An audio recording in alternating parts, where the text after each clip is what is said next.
السلام علیکم ورحمۃ اللہ وبرکاتہ۔ ہمارا نام عالیہ تسنیم صدیقی ہے۔ ہم ذاکر بھائی سے سوال کرنا چاہتے ہیں، یہ جو WTC پہ 2001 میں حملہ ہوا تھا، تو اسلام کی رو سے کیا یہ جہاد صحیح راستے پر تھا یا غلط راستے پر؟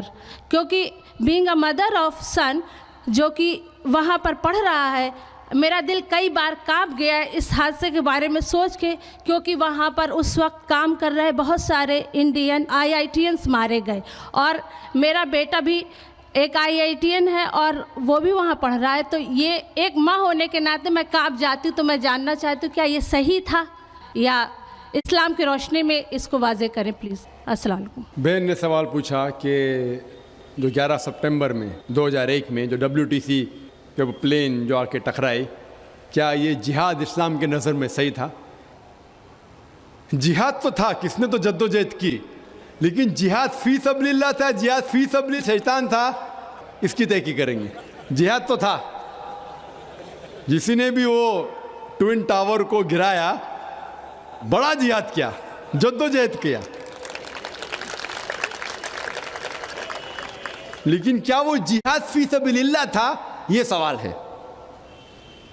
پہلا سوال میرے طرف سے، میں یہ نہیں جانتا ہوں کہ کس نے وہ WTC کو گرایا، میں یہ بھی نہیں جانتا ہوں کہ مسلمان نے گرایا غیر مسلم نے گرایا۔ یہ تو امریکن میڈیا ہے، CNN BBC جو کہتی ہے کہ پرائم سسپیکٹ اسامہ بن لادن۔ اللہ تعالیٰ فرماتے سورہ حجرات میں سورہ نمبر 49 آیت نمبر 6 میں، جب بھی کوئی آدمی آپ کو کچھ بات کہتا ہے، خصوصاً جب فاسق ہے، تو اس کی تحقیق کرو اور پھر تیسرے تک پہنچاؤ۔ تو میں جو CNN اور BBC میں دیکھتا ہوں اور یہ انٹرنیشنل میڈیا میں پڑھتا ہوں، مجھے اس پہ یقین نہیں۔ اگر آپ اس CNN اور BBC پہ یقین کریں گے تو ماننے پڑے گا کہ مسلمان نے کیے۔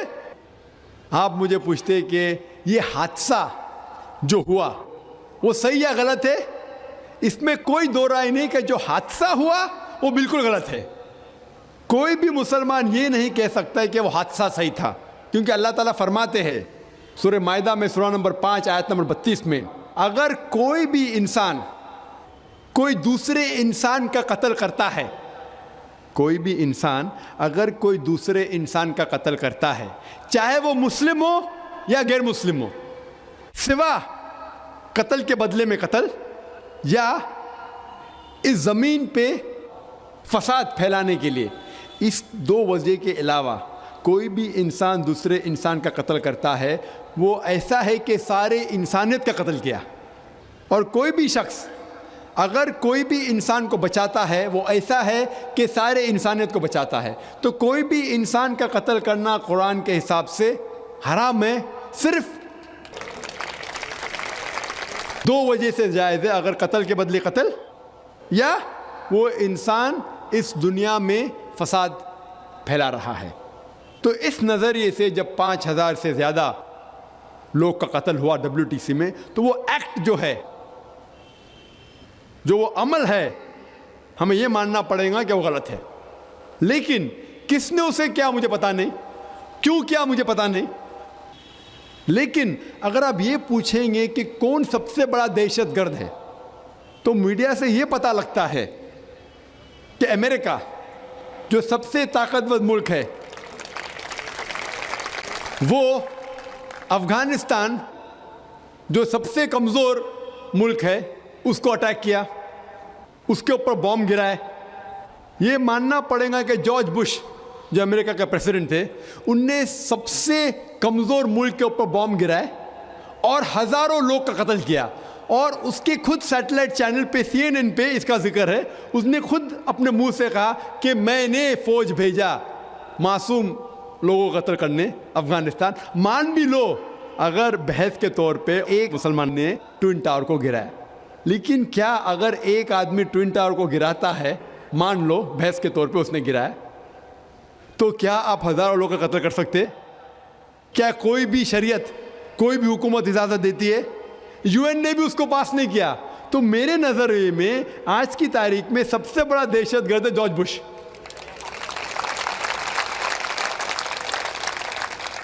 ہم دیکھتے ہیں کہ عراق کے اندر اس نے کہا کہ weapons of mass destruction, weapons of mass destruction.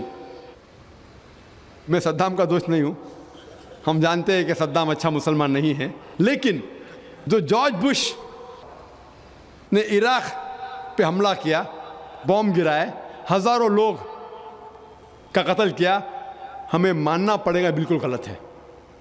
اس کے ثبوت کی ضرورت ہے، خود ہی فوج بھیجی، ایروپلین بھیجے.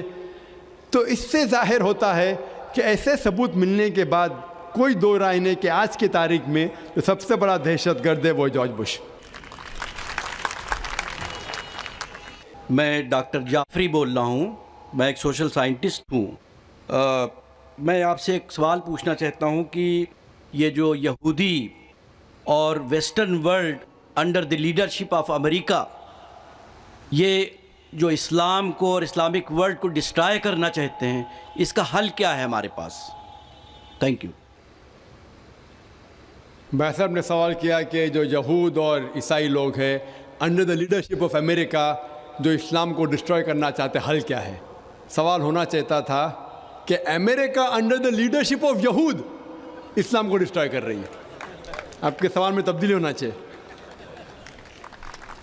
کیونکہ امریکہ ہے کنٹرول بائی دا جوز. جو امریکہ میں ہیں 5% بھی یہود نہیں ہے، لیکن وہ امریکہ کو کنٹرول کر رہے، امریکہ کو کنٹرول کر رہے، پورے اکنامی، پورے بینک ان کے ہاتھ میں ہیں. اس کا حل کیا ہے؟ حل آسان ہے. ہم مسلمان، ہم دیکھتے ہیں آج کی تاریخ میں ہم سارے طرف سے پیٹے جا رہے ہیں. We are the receiving end. اس کی وجہ ہے، ہم دیکھیں گے پہلے مسلمان اوپر تھے، چاہے وہ سائنس کے میدان میں ہو، چاہے وہ کوئی بھی میدان میں ہو، مسلمان اوپر تھے کیونکہ اس وقت ہم قرآن اور حدیث کے قریب تھے. آج ہم قرآن اور حدیث سے دور ہیں، تو آج ہم پیٹے جا رہے ہیں کیونکہ آپ اور ہم مسلمان قرآن اور حدیث سے دور جا رہے ہیں. جب ہم قرآن اور صحیح حدیث پہ عمل کرنے لگیں گے تو انشاءاللہ پھر سے ہم مسلمان اپنا سر اٹھا کے چل سکتے. ہم دیکھتے ہیں کہ مسلمان اللہ کے پیغام پہ عمل نہیں کر رہے، ہمارے آخری نبی اس کے پیغام پہ، حکم پہ عمل نہیں کر رہے. ہم قرآن اور حدیث سے، صحیح حدیث سے دور جا رہے ہیں. جب ہم قرآن اور صحیح حدیث پہ پھر سے عمل کریں گے تو انشاءاللہ ہم پائیں گے کہ مسلمان پھر سے دنیا میں سب سے اونچا ہوگا. اور یہ حدیث میں ذکر ہے، اس کا جو ہو رہا ہے آج مسلمانوں کو، وہ ہم ہی اس کے ذمہ دار ہیں. وہ لوگ تو غلط ہے، لیکن ہم بھی ذمہ دار ہیں. ہم اسلام کی دعوت غیروں تک نہیں پہنچا رہے، ہم اسلام کے غلط فہمیاں دور نہیں کر رہے، ہم قرآن اور حدیث پہ عمل نہیں کر رہے. جو اللہ تعالیٰ فرماتا ہے قرآن میں، کتنے مسلمان اس کے اوپر عمل کر رہے؟ کچھ کرتے ہوئیں گے 2%، 5%، 10%، 25%. بہت کم مسلمان ہیں جو مکمل طور پہ قرآن اور صحیح حدیث پہ چل رہے ہیں، چاہے وہ دین کے اعمال ہو، چاہے وہ دنیا اعمال ہو. دونوں طرف سے ہم قرآن اور حدیث پہ عمل نہیں کر رہے. اگر ہم عمل کریں گے انشاءاللہ پھر سے ہم دیکھیں گے کہ مسلمان دنیا میں اوپر رہیں گا انشاءاللہ. یہاں اللہ تعالیٰ فرماتے ہیں کہ غیر مسلم والدین اپنے بچوں کے ساتھ جہاد کر رہے ہیں، جدوجہد کر رہے ہیں، انہیں شرک کرنے پہ مجبور کر رہے ہیں. یہاں اللہ تعالیٰ فرماتے ہیں کہ غیر مسلمان والدین جہاد کر رہے ہیں اپنے بچوں کو اس کی عبادت کرنے کے لیے اللہ کے علاوہ جس کا اسے علم نہیں ہے. یہی چیز اللہ تعالیٰ دہراتے ہیں سورہ عنکبوت میں، سورہ نمبر 29 آیت نمبر 8 میں، کہ اللہ سبحانہ و تعالیٰ نے سارے انسانوں پر فرض کرایا ہے کہ وہ اپنے والدین کی اچھی دیکھ بھال کرے، اچھا برتاؤ کرے.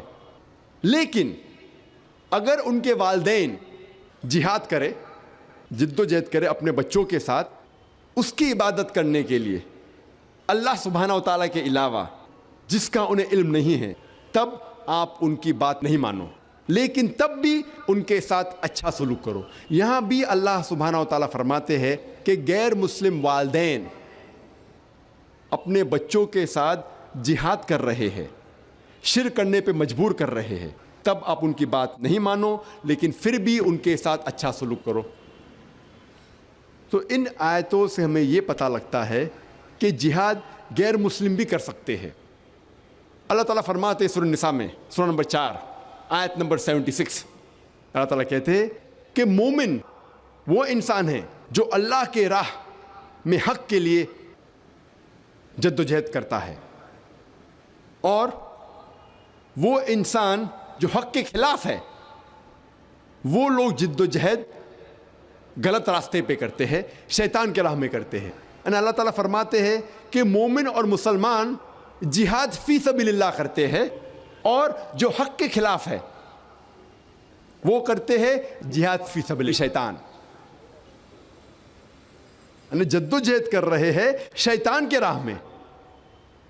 تو جہاد کے کئی قسمیں ہیں، لیکن عام طور پہ جب بھی یہ لفظ جہاد کا استعمال ہوتا ہے، یہ عام طور پہ مانا جاتا ہے کہ یہ جہاد فی سبیل اللہ ہے، جہاد اللہ کے راہ میں ہے۔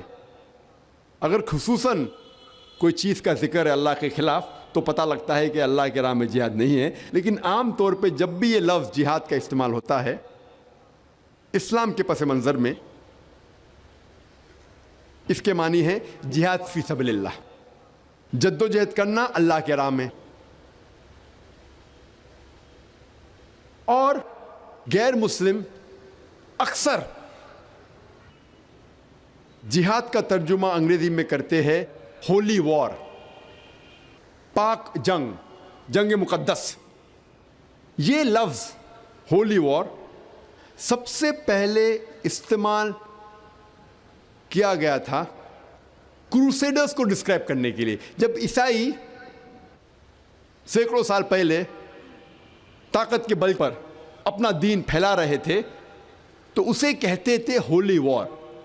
افسوس کی بات ہے کہ وہی لقب آج مسلمانوں کے لیے استعمال ہوتا ہے، اور افسوس کی بات ہے کہ کئی مسلم علماء انورٹڈ کامرز میں جو اپنے آپ کو عالم کہتے ہیں، وہ بھی انگریزی میں جہاد کا ترجمہ کرتے ہولی وار۔ جہاد کے معنی ہولی وار ہے ہی نہیں۔ ہولی وار کا ترجمہ عربی میں ہوتا ہے حرب مقدسہ، اور اگر آپ قرآن مجید پڑھیں گے، قرآن مجید یا کوئی بھی صحیح حدیث میں یہ عربی لفظ حرب مقدسہ موجود ہی نہیں ہے۔ اسی لیے جہاد کے معنی حرب مقدسہ یا ہولی وار یا پاک جنگ نہیں ہے۔ جہاد کی معنی ہے جد و جہد، اور لوگ یہ سمجھتے ہیں کہ جہاد کی معنی ہے قتل کرنا، قتل کرنا کی معنی ہے قتال۔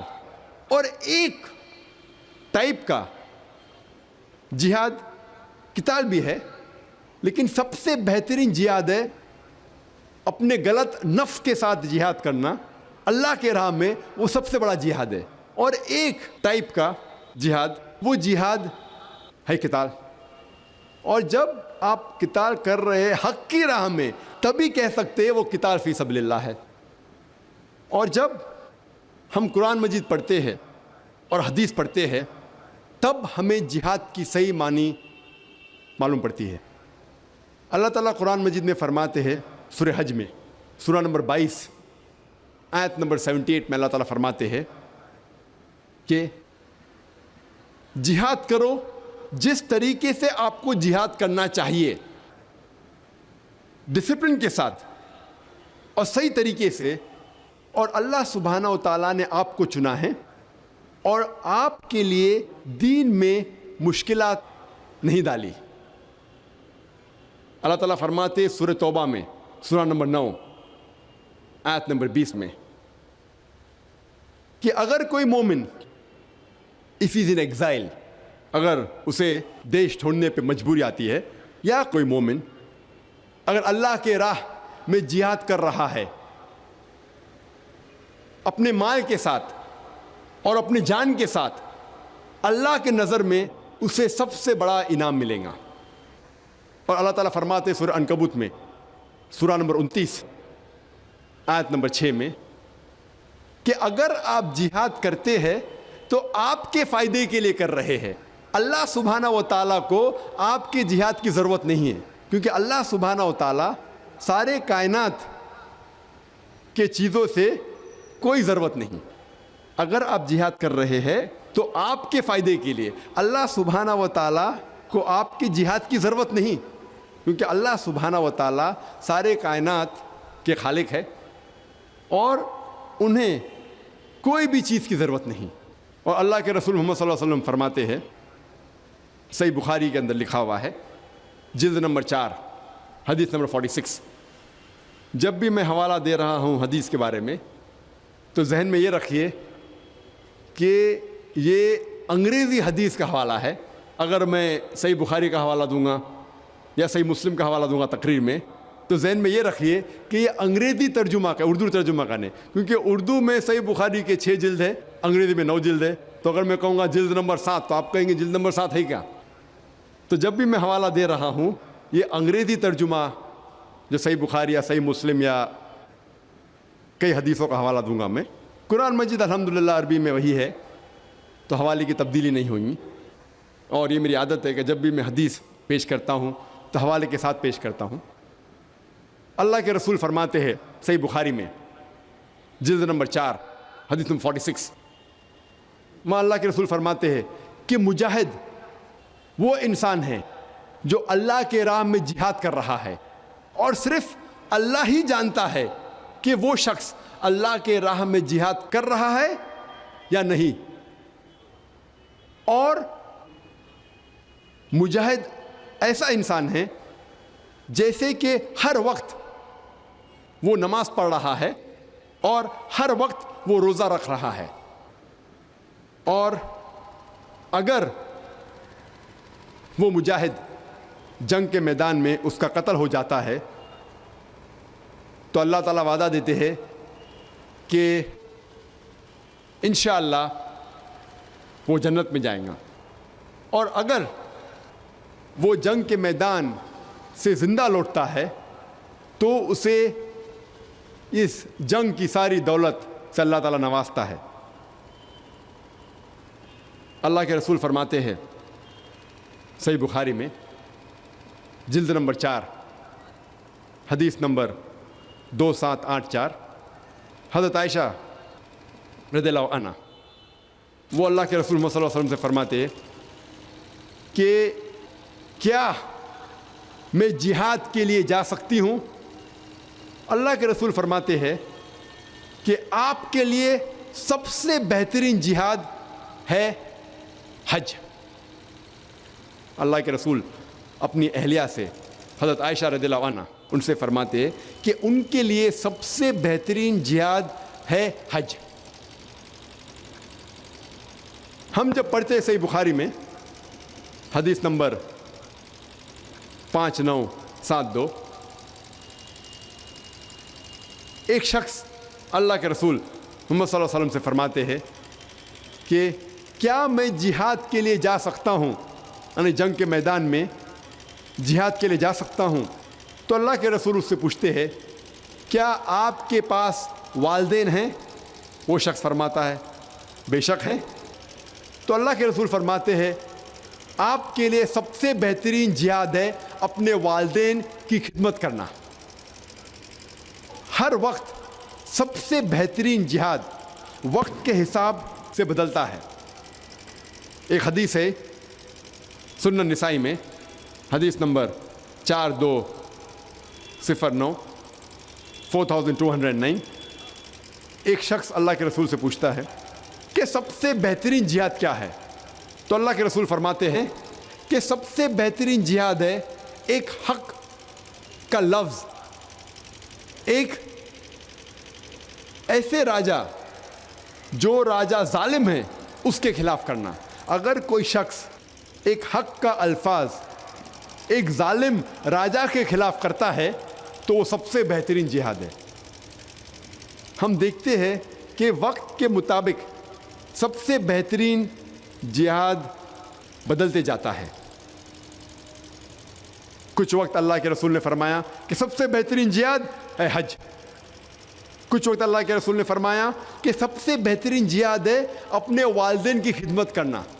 اس کا مطلب نہیں کہ ہر وقت اپنے والدین کی خدمت کرنا سب سے بہترین جہاد ہے.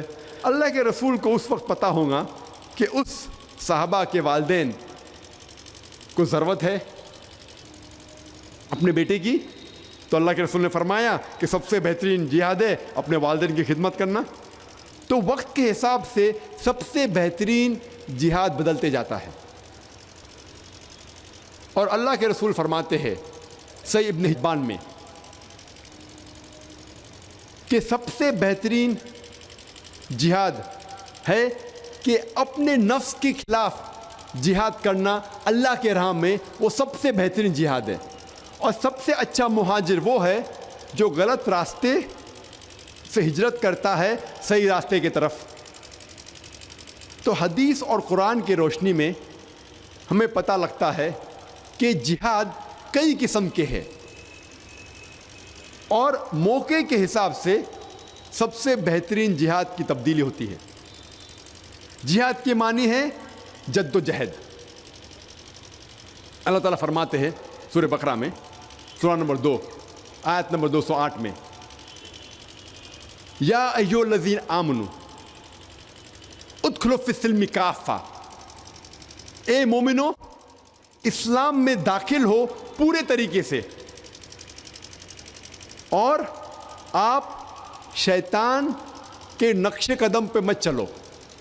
خطوات الشیطان, آپ خطوات الشیطان, شیطان کے نقش قدم پہ مت چلو. اللہ سبحانہ و تعالیٰ اکثر فرماتے ہیں کہ آپ شیطان کے نقش قدم پہ مت چلو. چند موقع پر اللہ تعالیٰ فرماتے ہیں کہ شیطان کے ساتھ مت چلو یا شیطان کی بات مت مانو, لیکن اکثر یہ فرماتے ہیں کہ شیطان کے نقش قدم پہ مت چلو. اس کی کیا معنی ہے جب اللہ تعالیٰ فرماتے ہیں کہ آپ شیطان کے نقش قدم پر مت چلو؟ مثال کے طور پہ اگر ایک عام مسلمان ہیں, عام مومن ہیں, اور اگر کوئی نوجوان لڑکی اس سے کہتی ہے کہ آؤ ہم رات ساتھ میں گزارے, وہ مسلمان کہیں گا رات ساتھ میں گزارنا حرام. فوراً اسے پتہ لگے گا یہ شیطان کی حرکت ہے. وہ کہیں گا بے شک یہ ہو ہی نہیں سکتا. اگر عام مسلمان ہے, عام مومن ہے, ایک نوجوان لڑکی کے ساتھ رات گزارنا حرام. لیکن وہی عام مسلمان, عام شخص, عام مومن, اگر کوئی لڑکی اسے ٹیلی فون کرتی ہے تو وہ کہیں گا کہ لڑکی سے ٹیلی فون پہ بات کرنے میں کیا حرج ہے, کوئی حرج نہیں ہے. تو وہ لڑکی سے ٹیلی فون پہ کئی بار گفتگو کرتا ہے. اس کے بعد لڑکی کہتی ہے کہ چلو کئی ساتھ میں چائے پئیں گے. تو وہ شخص سوچتا ہے کہ لڑکی کے ساتھ چائے پینے میں کیا حرج ہے, there's no problem. تو وہ لڑکی کے ساتھ باہر جا کے چائے پیتا ہے. کچھ وقت چائے پینے کے بعد لڑکی کہتی ہے کہ چلو ہم رات میں ساتھ میں کھانا کھائیں گے, کوئی ہوٹل میں, کوئی ریسٹورینٹ میں. لڑکی کے ساتھ ریسٹورینٹ میں کھانا کھانے میں کیا حرج ہے, کوئی حرج نہیں ہے, there's no problem. اس کے بعد جب لڑکی کہتی ہے کہ ساتھ میں ہوٹل میں رات گزاریں گے, وہ شخص کہتا ہے لڑکی کے ساتھ رات گزارنا ہوٹل میں کیا پرابلم, نو پرابلم, کوئی حرج نہیں. اسے کہتے ہیں خطوات الشیطان. یہ میری مثال ہے, قرآن مجید میں اس کا ذکر نہیں ہے. قرآن مجید میں اللہ تعالیٰ فرماتے ہیں کہ شیطان کے نقش قدم پہ مت چلو. یہ مثال ہے کہ آہستہ آہستہ شیطان لوگوں کو بہکاتا ہے. پہلے ٹیلی فون پہ بات کرنا کوئی حرج نہیں, نو پرابلم. ساتھ میں چائے پینا لڑکی کے ساتھ, نو پرابلم, کوئی حرج نہیں. اس کے ساتھ رات میں کھانا کھانا, کوئی حرج نہیں. اس کے ساتھ رات بتانا, کوئی حرج نہیں. اسے کہتے ہیں خطوات الشیطان. تو اللہ تعالیٰ فرماتے ہیں یا ایھا الذین آمنو, اے مومنو ادخلوا فی السلم کافہ, اسلام میں پورے طور سے داخل ہو اور شیطان کے نقش قدم پر مت چلو. تو سب سے بڑا جہاد ہے اپنے نفس کے خلاف, جو شیطان ہمیں بھڑکاتا ہے اس کے خلاف جہاد کرنا سب سے بڑا جہاد ہے. اور اللہ کے رسول فرماتے ہیں صحیح مسلم میں کہ اگر کوئی بھی مومن غلط کام ہوتے ہوئے دیکھتا ہے تو سب سے پہلے اگر ہو سکے تو اپنے ہاتھوں سے اسے روکنا چاہیے. اگر اپنے ہاتھ سے نہیں روک سکتا تو اپنے زبان سے روکے. اگر اپنے زبان سے نہیں روک سکتا تو کم از کم اپنے دل میں کوسے. اور اگر کوئی بھی مومن کوئی بھی غلط کام کو دیکھ کے اپنے دل میں کوستا ہے تو وہ سب سے نیچے درجے کا مومن کہلاتا ہے. اگر کوئی غلط کام ہو رہا ہے تو اللہ کے رسول فرماتے سب سے پہلے ہو سکے تو اپنے ہاتھ سے روکو. ہاتھ سے نہیں روک سکتے تو اپنے زبان سے روکو. اپنے زبان سے نہیں روک سکتے تو کم از کم دل میں کوسو. اور اگر آپ دل میں کوستے ہیں تو وہ سب سے نیچے درجے کا مومن کہلاتا ہے. تو میرے حساب سے آج کی تاریخ میں آج کے دور میں سب سے بہترین جہاد ہے کہ اسلام کا پیغام غیر مسلم تک پہنچانا. اللہ فرماتے ہیں سورہ آل عمران میں سورہ نمبر 3 آیت نمبر 110 میں اللہ تعالیٰ فرماتے کنتم خیر امت اخرجت للناس. اے مسلمانوں آپ سارے انسانیت میں سب سے بہترین امت ہو. اللہ تعالیٰ ہمیں اتنا بڑا عہدہ دے رہے. اللہ is giving us a big honor. ایک بڑا عہدہ دے رہے ہیں. کہتے ہیں کہ ہم مسلمان ساری انسانیت میں سب سے بہترین امہ ہے. جب بھی کوئی عہدہ دیا جاتا ہے, جب بھی کوئی آنر دیا جاتا ہے, اس کے ساتھ ذمہ داری ہونا لازم ہے. مثال کے طور پہ ایک اسکول میں ایک پرنسپل کا عہدہ, ایک پرنسپل کا آنر ایک ٹیچر سے زیادہ ہے. ایک ٹیچر کا آنر, ایک ٹیچر کا عہدہ ایک پیون کے عہدے سے زیادہ ہے. لیکن جب بھی عہدہ یا آنر دیا جاتا ہے اس کے ساتھ ذمہ داری ہونا لازم ہے. اسی طریقے سے ایک اسکول میں ایک پرنسپل کی ذمہ داری ایک ٹیچر سے زیادہ ہے, ایک ٹیچر کی ذمہ داری ایک پیون سے زیادہ ہے. جب اللہ سبحانہ و تعالیٰ فرماتے ہیں کہ ہم نے مسلمانوں کو سارے انسانیت میں سب سے بہترین امت قرار دیا ہے, ہمارے لیے کوئی بھی ذمہ داری نہیں؟ جب اتنا اونچا عہدہ ہمیں اللہ سبحانہ تعالیٰ دے رہے قرآن مجید میں, ہمارے لیے ذمہ داری ہونا لازم ہے. اور اللہ سبحانہ و تعالیٰ ذمہ داری کا ذکر اسی آیت میں کرتے ہیں. سورہ آل عمران کی سورہ نمبر 3 آیت نمبر 110 میں اللہ تعالیٰ فرماتے تأمرون بالمعروف وتنہون عن المنکر وتؤمنون باللہ. کیونکہ ہم لوگوں کو اچھائی کی طرف بلاتے ہیں اور برائی سے روکتے ہیں اور اللہ سبحانہ و تعالیٰ پہ ایمان رکھتے ہیں. وتؤمنون باللہ. اللہ تعالیٰ کہتے ہیں کہ ہم مسلمان اس سارے انسانیت میں, سارے جہاں میں سب سے بہترین امت ہے کیونکہ ہم لوگوں کو اچھائی کی طرف بلاتے ہیں اور برائی سے روکتے ہیں. اگر ہم لوگوں کو اچھائی کی طرف نہیں بلاتے ہیں اور برائی سے نہیں روکتے ہیں تو ہم خیر امہ کہنے کے لائق ہی نہیں ہیں, ہم مسلمان کہنے کے لائق ہی نہیں ہیں. ہر مسلمان کا فرض ہے کہ وہ اسلام کی دعوت غیروں تک پہنچائے, ان کو حق کی طرف بلائے اور برائی سے روکے. اور کوئی بھی انسان کو جنت میں جانے کے لیے جو ایک چیز کی ضرورت ہے باقی چیزوں کے علاوہ, وہ ہے دعویٰ, غیر مسلمانوں کو دعوت دینا.